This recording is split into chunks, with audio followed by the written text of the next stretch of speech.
자, 오늘 본문에서 무지개에 관한 부분은 생각보다 강의할 부분이 많아서 다음 시간에는 무지개에 관한 부분만 말씀드리고, 오늘 우리가 주목해야 할 노아 언약의 세 가지 교훈이 있습니다. 자, 첫 번째 노아 언약은 오래 참으심의 언약입니다. 하나님이 이 악하고 타락한 인생들을 대하는 기본적인 태도, 그것은 이제 분노와 심판이 아니라 오래 참으심과 자비로 하겠다는 것입니다. 노아 언약의 내용이 무엇이었습니까? 전에는 보니까 이 땅에 악이 가득 차고 사람들이 생각하는 것 그 자체가 죄뿐이라는 것을 보고 하나님이 한탄하셨지 않습니까? 그래서 내가 심판하겠다고 홍수를 일으켰는데, 홍수에도 변하지 않을 것을 이제 하나님이 마음을 바꾸셨죠. 어떻게 바꾸셨습니까? 내가 다시는 멸하지 않겠다. 그 말은 무슨 말입니까? 내가 더 참겠다. 내가 더 오래 참고 더 은혜롭게 이 세상을 대하겠다. 이사야 54장 7절에서 10절 말씀 같이 한번 읽어보겠습니다.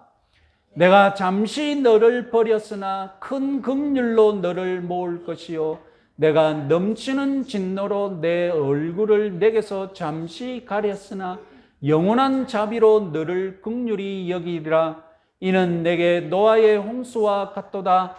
내가 다시는 노아의 홍수로 땅 위에 범람하지 못하게 하리라. 맹세한 것 같이 내가 내게 노하지 아니하며 너를 책망하지 아니하기로 맹세하였노니 산들이 떠나며 언덕들은 옮겨질지라도 나의 자비는 내게서 떠나지 아니하며 나의 평화의 언약은 흔들리지 아니하리라.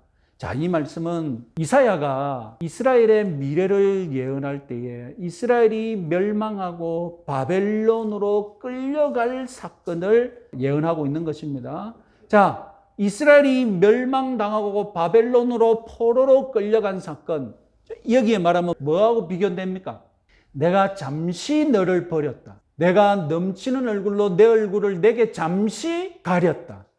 그러면 이 잠시 노하고 잠시 가린 사건이 뭐와 같다는 겁니까? 노아의 홍수와 같다.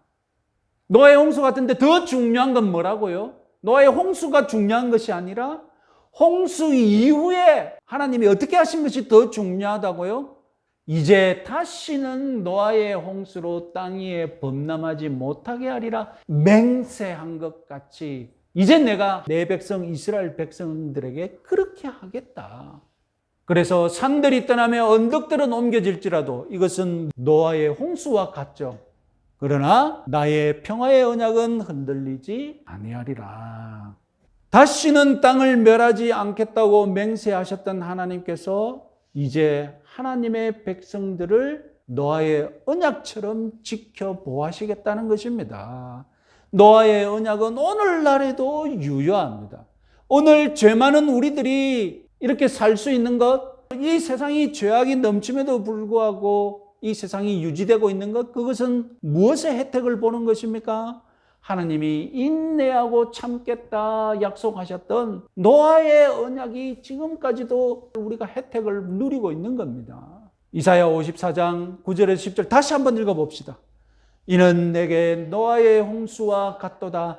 내가 다시는 노아의 홍수로 땅 위에 범람하지 못하게 하리라 맹세한 것 같이 내가 네게 노하지 아니하며 너를 책망하지 아니하기로 맹세하였노니 산들이 떠나며 언덕들은 옮겨질지라도 나의 자비는 내게서 떠나지 아니하며 나의 평화의 언약은 흔들리지 아니하리라. 너를 긍휼히 여기시는 여호와께서 말씀하셨느니라. 이제 하나님이 우리를 대하시는 기본적인 태도는 무엇이라고요? 진노가 아니라 오래 참음과 자비, 긍휼히 여기는 마음인 줄 확신하시기 바랍니다. 사실 모든 언약은 은혜 언약입니다.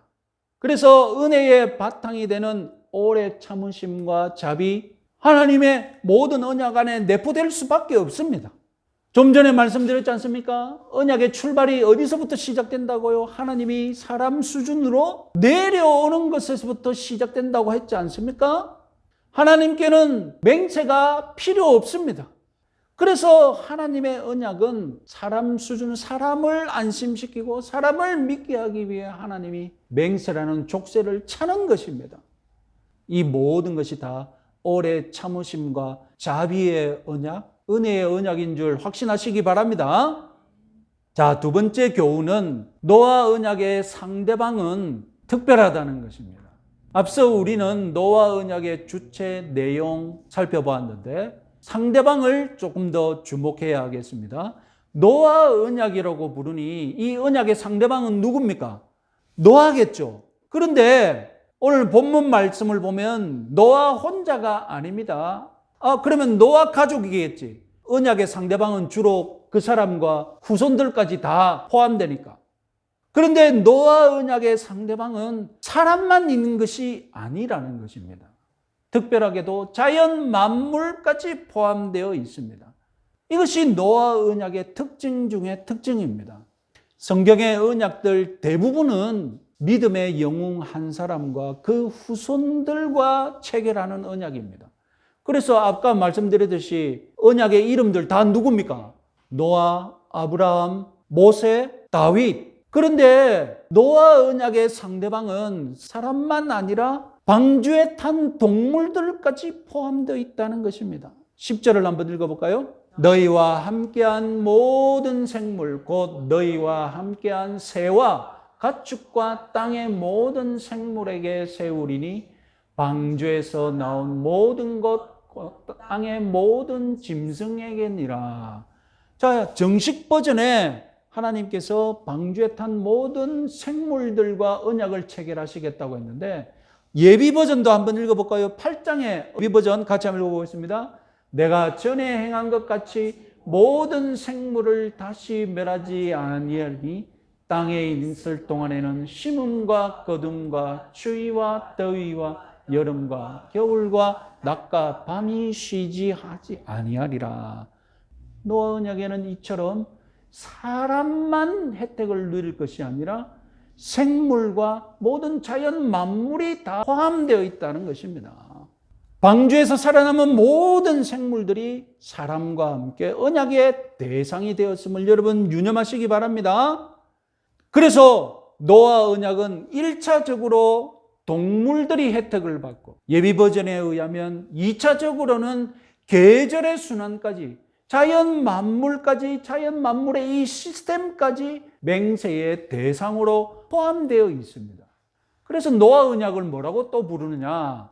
환경 언약이라고 부르기도 한다는 것입니다. 왜 노아 언약이 환경 언약입니까? 하나님이 노아의 언약의 대상으로 노아와 노아 가족만 삼은 것이 아니라 방주에 탔던 생물들 그리고 아까 8장 예비 버전에 의하니 이 지구 환경 시스템까지 다 맹세의 대상으로 삼았다는 것입니다. 그래서 이 환경 언약이라는 것입니다. 어려운 말로 학자들은 노아 언약을 가리켜서 구원 은혜 언약이 아니라 일반 은혜 언약이라고도 합니다. 구원 은혜 언약이란 말은 무엇이냐?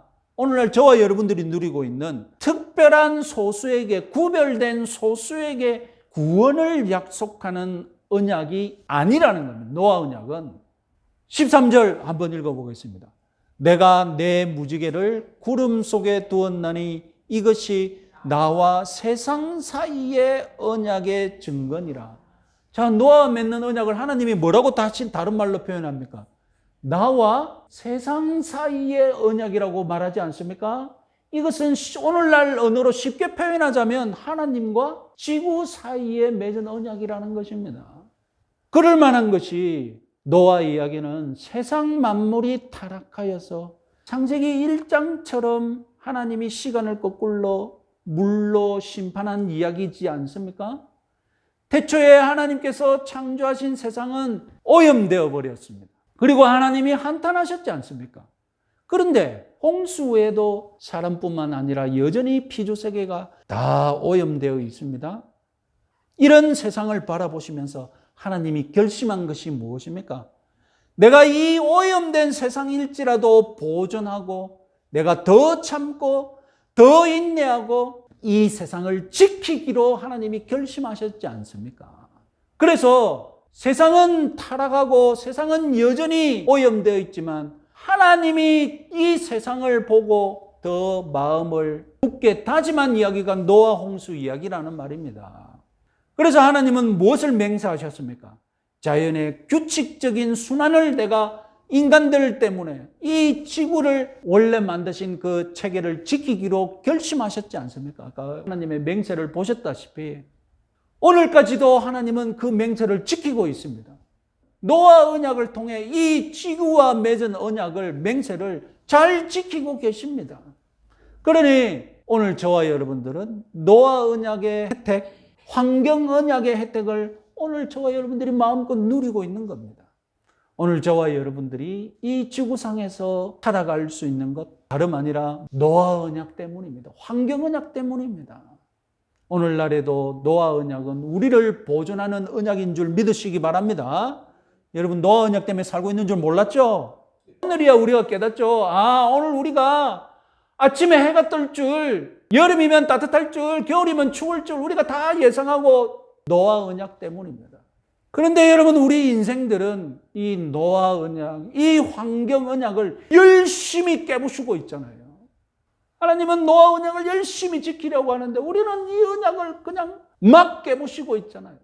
하나님은 자연 생물들을 지키려고 하는데 우리 인생들은 어떻게 쓰든 멸종시키려고 하고 하나님은 계절을 순환시키려고 하는데 변함없이 규칙적으로 순환시키려고 하는데 우리는 그저 계절의 순환을 망치려고 애쓰고 있고 하나님의 오래 참으심이 우리 인생들의 희망, 우리 지구의 희망인 줄 여러분 믿으시기 바랍니다. 하나님의 오래 참으심이 끝나는 순간 바로 최후의 날인 줄 여러분 유념하시기 바랍니다. 어쩌면 하나님은 끊임없이 참으시려고 하는데 사람들이 생물들을 계속 멸종시키고 계절의 순환을 완전히 망쳐버리려고 애쓰다가 결국 사람이 그 일을 저지르고 만다면 그냥 자연스럽게 최후의 심판날이 임할 수도 있을 것입니다. 무슨 말이냐? 타락한 인류가 최후의 심판날을 자초하고 있는 꼴이라는 것입니다. 하나님은 어떻게 쓰든 참으려고 하는데 우리 사람은 어떻게 쓰든 이 언약을 깨트리려고 하리니. 자, 세 번째 노아 언약은 노아가 하나님께 받은 상입니다. 우리는 이미 노아의 순종에 대해 잘 알고 있습니다. 대표적인 구절 창세기 6장 9절 한번 읽어보겠습니다. 노아는 의인이요 당대의 완전한 자라 그는 하나님과 동행하였으며. 제가 몇 번 말씀드렸죠. 노아 이야기에는 노아 이야기 끝부분에 노아가 딱 한 번 말을 하고 그 앞에는 노아가 한 번도 말하지 않고 노아에 대해서 성경은 뭐라고 표현합니까? 하나님이 명하신 대로 다 준행하였더라. 그리고 하나님이 노아에게 언약 맺기 전에 노아가 무엇을 행했다고 말합니까? 창세기 8장 20절, 21절 같이 한번 읽어보겠습니다. 노아가 여호와께 제단을 쌓고 모든 정결한 짐승과 모든 정결한 새 중에서 제물을 취하여 번제로 제단에 드렸더니 여호와께서 그 향기를 받으시고. 신구약 성경 공통적으로 가르치는 바가 무엇입니까? 순종하는 자가 하나님께 복을 받는다는 것입니다. 하나님이 노아와 맺은 언약, 그건 다름 아니라 하나님이 노아가 너무 기특한 나머지 특별한 상을 맹세한 것이라는 것입니다. 아들을 너무 기특하게 여긴 아버지가 아들에게 특별한 상을 맹세한 것, 그것이 다름 아니라 노아 언약이라는 것입니다. 오늘 저와 여러분들도 노아처럼 순종함으로 하나님의 특별한 선물과 복을 받으실 줄 믿으시기 바랍니다. 하나님이 명령하신 대로 다 행하였더라. 이것이 노아의 삶을 대표하듯이 여러분도 하나님이 명령하는 대로 다 순종하는 삶을 사시기 바랍니다. 그러면 특별한 상을 여러분도 받으실 것입니다. 노아의 순종이 여러분들의 순종이 되고 노아가 받은 복이 여러분들이 받을 복이 되는 그런 삶을 이번 한 주간도 사시기 바랍니다.